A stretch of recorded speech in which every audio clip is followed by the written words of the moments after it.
Assalamualaikum warahmatullahi wabarakatuh. Salam happiness. Jumpa lagi kita dengan channel Sehat Jiwa bersama Lembaga Psikologi Kognisia yang berada di Kota Medan. Rekan-rekan ya, akhir-akhir ini ya, bila kita lihat di sekeliling kita perhatikan, kita observasi ya, tak sedikit kita temukan sebuah fenomena perilaku yang namanya playing victim. Playing victim ya. Playing victim ini mungkin kita udah pernah mendengar ya. Apa definisi perilaku playing victim? Perilaku manipulatif seseorang ya, memposisikan dirinya sebagai korban dengan tujuan untuk mendapatkan perhatian ya. Kemudian dia ingin memperoleh simpatik dari orang lain dan dia menghindari dari tanggung jawab atas tindakannya, atas perbuatannya. Dia lari dari tanggung jawab apa yang dia lakukan. Dan gejala-gejalanya dapat kita lihat ya. Dia selalu berkeluh kesah, dia selalu mencari kesalahan orang lain, dan dia enggan untuk mengakui kesalahannya. Dia belum siap salah. Akhirnya dinamika psikologisnya, kesalahan dia itu dia berusaha untuk defensif ya, untuk mencari kambing hitam. Perilaku kesalahannya ditimpakan kepada orang lain. Dia berusaha untuk membuat orang lain itu menjadi frustrasi, berusaha orang itu membuat orang itu menjadi terganggu kejiwaannya. Nah, ini kalau di dalam psikologi klinis ya, ini dapat dikatakan orang ini memiliki gangguan kepribadian. Tipe kepribadian seperti ini namanya hipokrit ya, penuh dengan kemunafikan, dengan kebohongan gitu. Jadi kebohongan di dalam cara berpikir ya, bohong di dalam sehingga terucap dalil ucapannya ya, dan kebohongan di dalam perasaannya, nuansanya, sehingga melahirkan kebohongan perilaku. Itulah playing victim itu ya. Dan tadi sudah kita jelaskan ya, gejalanya itu orangnya suka mencari kesalahan orang lain ya, kemudian dia enggan untuk mengakui dia yang salah ya, dan dia selalu berkeluh kesah, lari dari tanggung jawab. Itu gejala-gejala simptomnya.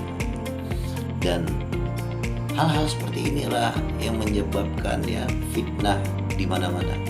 Dan ingat, ini akhir zaman ya. Dan abad 21 ini terkenal memperoleh julukan namanya abad krisis karakter ya. Krisis kepribadian. Dan kita ya, bagaimana kita menangkal atau mengatasi dari orang-orang yang memiliki kejiwaan atau perilaku seperti ini ya. Yang terpenting bagi kita yang pertama ya, kita jangan terbawa emosi perasaan kita kepada orang itu ya.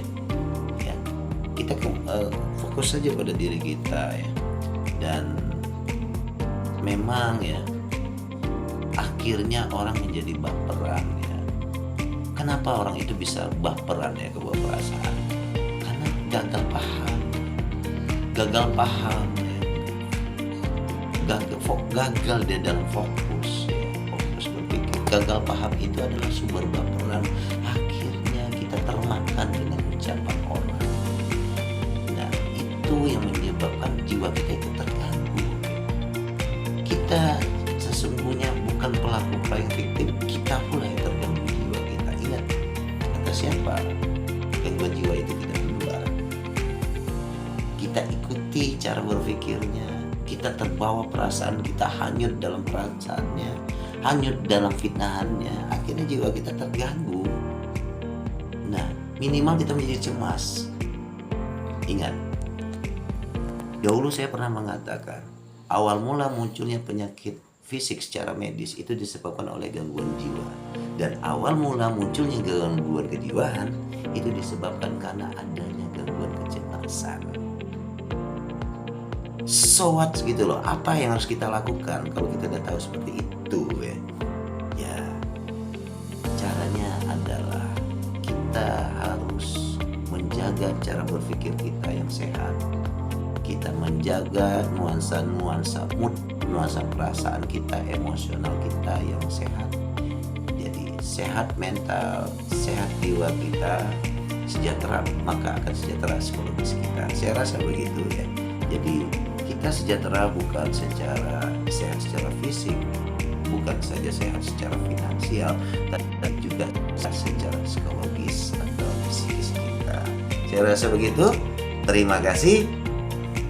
Nanti kita akan jumpa kembali pada pertemuan berikutnya dengan topik yang akan menarik.